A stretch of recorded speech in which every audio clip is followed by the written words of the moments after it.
Fala, investidores, sejam muito bem-vindos ao canal Planileiro Investidor. Eu sou Adriano Costa. Nesse vídeo nós vamos falar do fundo GGRC11, seu relatório gerencial, esse que é um fundo de logística industrial, relatório de março. Então a gente vai ver aqui como é que o fundo performou neste mês de março, como é que foi o desempenho, né? O que a gestão aí fez e quais as novidades que o fundo tem. E também vamos falar da sétima emissão de cotas que está em andamento. Então fique ligado aí que tem informações legais nesse relatório gerencial, tá bom? E se você ainda não é inscrito no canal, não perca tempo, se inscreve aí no canal, é tudo de graça. Poxa, e você ajuda muito a gente aí no canal, tá bom? A crescer, a compartilhar esses conhecimentos. Tá bom? E também você pode compartilhar seus conhecimentos no comentário desse vídeo e também deixa o seu like, tá? A gente tem uma meta aí esse ano de chegar a 10 mil inscritos, tá bom? Então ajuda a gente aí, compartilha esse vídeo com outras pessoas, tá bom? E esse relatório gerencial eu vou deixar na descrição do vídeo, assim como o link do nosso grupo do Telegram. Vá lá no nosso grupo do Telegram, tem mais de 250 investidores que a gente pode ir lá trocar informações, tá bom? E também a gente tem a nossa área de membros por um preço aí irrisório, R$ 2 por mês. Você pode fazer parte aqui e ter algumas vantagens aí, como preferência nos pedidos de vídeo aqui do canal. E também os vídeos saem primeiro para o membro, tá? Então, você que é membro do canal, os vídeos, quando são disponibilizados, já são disponibilizados para os membros. Vamos lá então, GGRC11, relatório de março de 2024, fundo aí de logística industrial. Já falamos várias vezes nele aqui no canal, tá? Agora ele quer um fundo na base 10, tá? Tá aí 11 alguma coisa, 11,40, né? No mercado, mas é um fundo na base 10. O fundo desdobrou aí em fevereiro, né? E atualmente o fundo, né, tá com 18 ativos, né? Vendeu um ativo aí recentemente. Tem uma característica específica em relação aos outros fundos de logística, né? Você que quer ter uma carteira diversificada, você consegue diversificar somente com o segmento de logística, porque os fundos investem de maneira diferente. Esse aqui, ele tem aí um objetivo, né? O objetivo de investimento só são contratos de locação atípicos, né? Aquele que dá aquela garantia contratual do recebimento de todo o valor do contrato, mesmo em caso de rescisão do inquilino, porque os imóveis, né, tem alguma situação ali de atipicidade ou tem as questões da modalidade de aquisição, tem o sale leaseback, tem o retrofit, tem aí build suite, né, que tem aqui as características. A gente já postou até um vídeo aí a respeito desse tipo de finalidade contratual, né? Por exemplo, sale leaseback é aquele modalidade em que o proprietário vende o imóvel, né, para o fundo e se transforma em inquilino, né? Muitas empresas fazem isso para auferir aí capital de giro, né? Às vezes a empresa está com situação difícil de capital de giro, então vende alguns imóveis e se transforma em inquilino e paga os aluguéis. Então essa é uma característica, né, de contrato atípico, porque em caso de rescisão o inquilino tem que pagar todo o restante do contrato. Bom, vamos então avançar aqui, né? Fundo de Logística Industrial tem desde abril de 2017, então o fundo aí, esse mês fazendo aí 7 anos de mercado, né, de existência. O fundo que tem mais de 90 milhões de cotas emitidas agora, né, depois do desdobramento, né? Tinha 9 milhões, agora tem 90 milhões de cotas, valor patrimonial 11,14, valor de mercado encerrou março a 11,60. Tá claro, está um pouquinho mais baixo, tá 11,40 depois que anunciou aí a sua sétima emissão de cotas. O fundo, o fundo acabou aí então tendo uma leve queda no mercado, não tão relevante assim, né? É um fundo de mais de R$ 1 bilhão, agora vai se consolidar como um fundo bilionário, né? Inclusive é valor de mercado. Por conta da sétima emissão de cotas, a gente vai ver as características mais para baixo. Falou quantidade de cotistas atual, 114 mil cotistas, tá? Inclusive aumentou relativamente aí, um aumento bem relevante do mês de março, fevereiro para março, depois do desdobramento, tá? Aumentou em mais de 6% a quantidade de cotistas, né? E teve também um aumento ali na liquidez média no mercado, né? Liquidez média diária. Então, é o efeito da base 10, né? O fundo na base 10 normalmente tem essa característica aí de auferir mais cotistas e também tem uma liquidez de um giro maior aí no mercado. Código de negociação ZGRC11, volume mensal negociado, ó, 28,2 milhões em março, tem uma taxa de administração e gestão de 1,10, paga proventos mensais, já fez 6 emissões de cotas, está na sétima, prazo de vencimento médio dos contratos mais de 6,6 anos, e o último dividendo foi de 9 centavos, atualmente com mais de 375 mil metros quadrados de área bruta locável. Aqui alguns comentários do gestor, aqui tem inclusive os vídeos, né, que a gestão posta. Você pode baixar o relatório, está na descrição do vídeo, e verificar aqui esses vídeos e as atualizações que a gestão disponibiliza, tá? Inclusive relativo aos fatos relevantes, falando aqui também da sétima emissão de cotas. Aqui as últimas notícias, né? Tem aí anúncios da sétima emissão de cotas também. Aqui nos comentários do gestor ele fala da distribuição, fala do fechamento de mercado, né, o dividend yield que está em 0,77%, né, um dividend yield anualizado de 9,31%, né, acima de muitos fundos de logística aí. E o volume médio diário no mercado foi de 1,4 milhões de reais. O fundo movimentou, como a gente falou, mais de 28 milhões.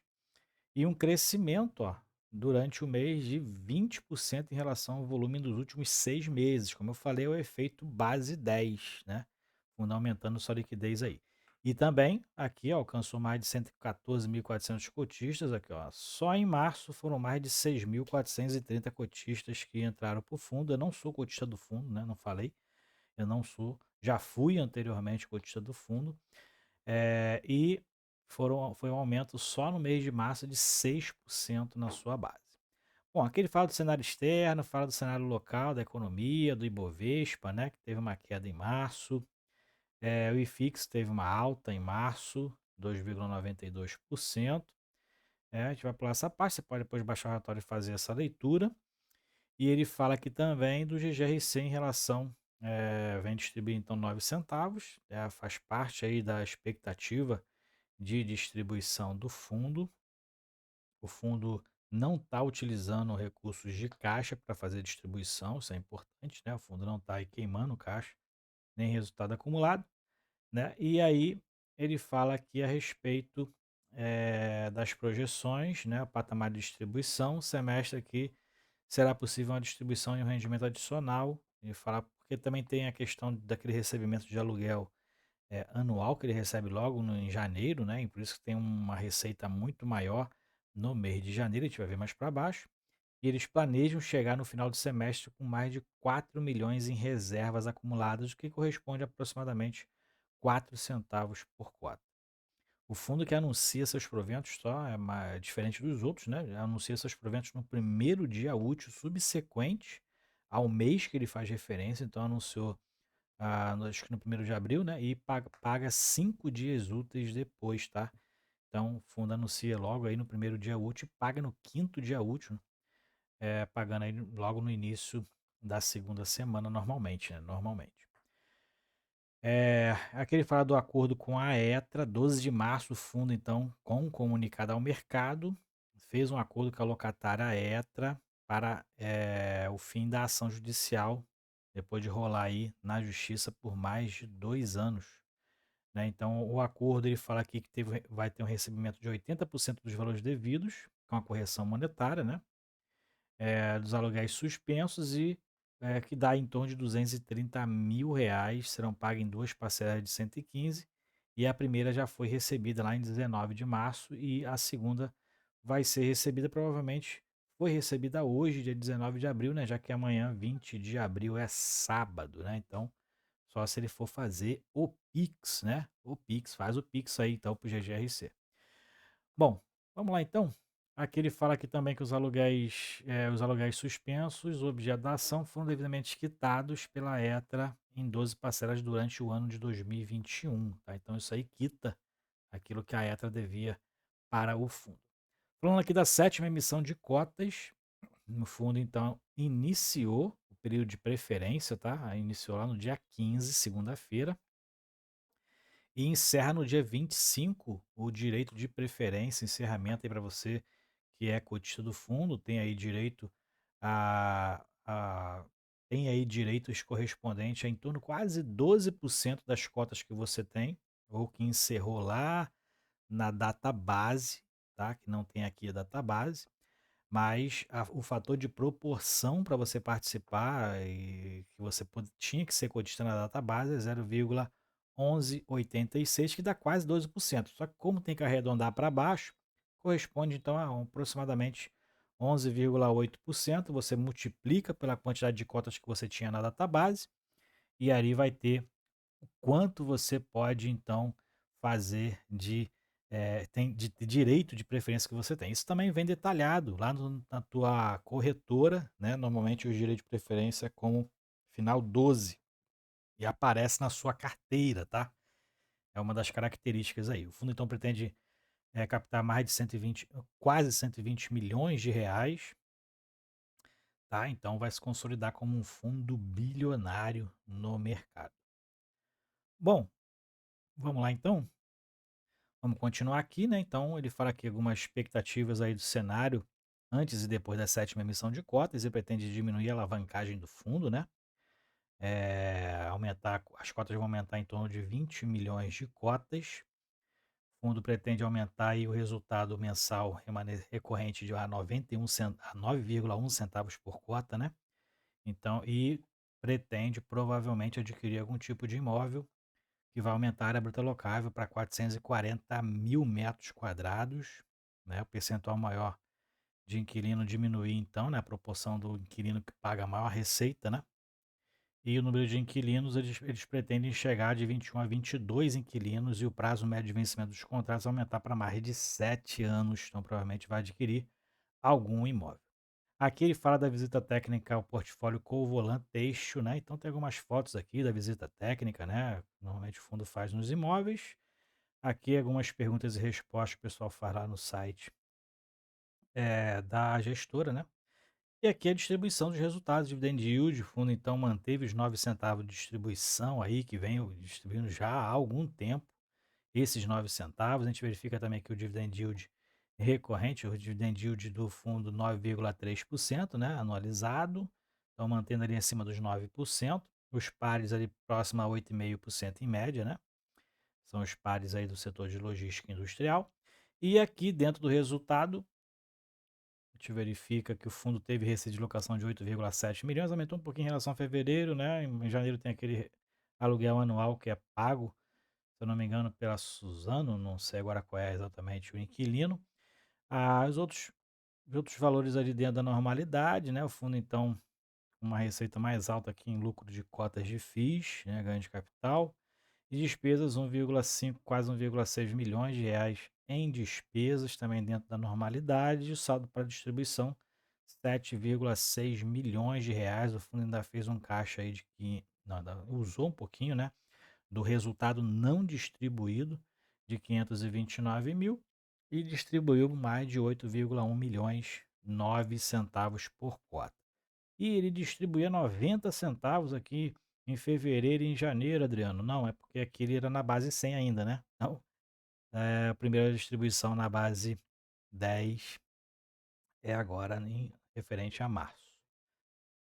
Vamos lá então, vamos aqui acelerar, vamos seguir, né?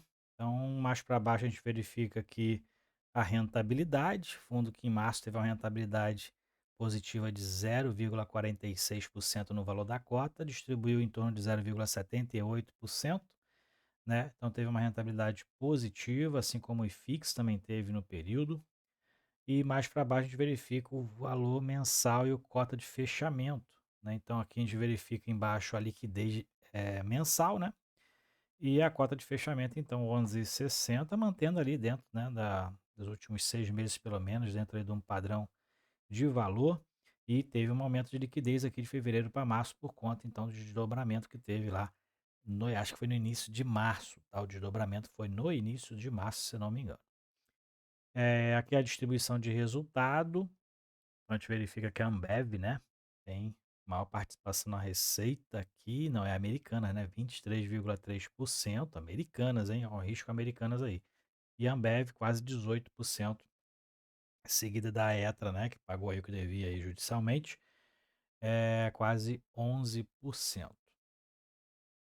Aqui é o balanço dos imóveis, mais de 1 bi de imóveis, né, disponibilidades aluguéis a receber 64 milhões, é um fundo bilionário, né, não tem tanta alavancagem assim dentro do seu portfólio, tem um pouco mais de 92,8 milhões de reais em passivos de CRI, né, de financiamento de imóveis, algumas obrigações ali de quase 20 milhões, então patrimônio superior a 1 bilhão de reais, e essas obrigações aqui, ó, o CRI, são dois CRIs, CRI Rizobacter e o CRI Americanas, então tem aí também o risco do CRI Americanas, né, mas esse risco acho que já meio que está mais equilibrado agora, né, no início lá quando teve o problema da Americanas, o fundo caiu bastante de preço, era um fundo na base 10 ainda, caiu bastante por causa do risco Americanas.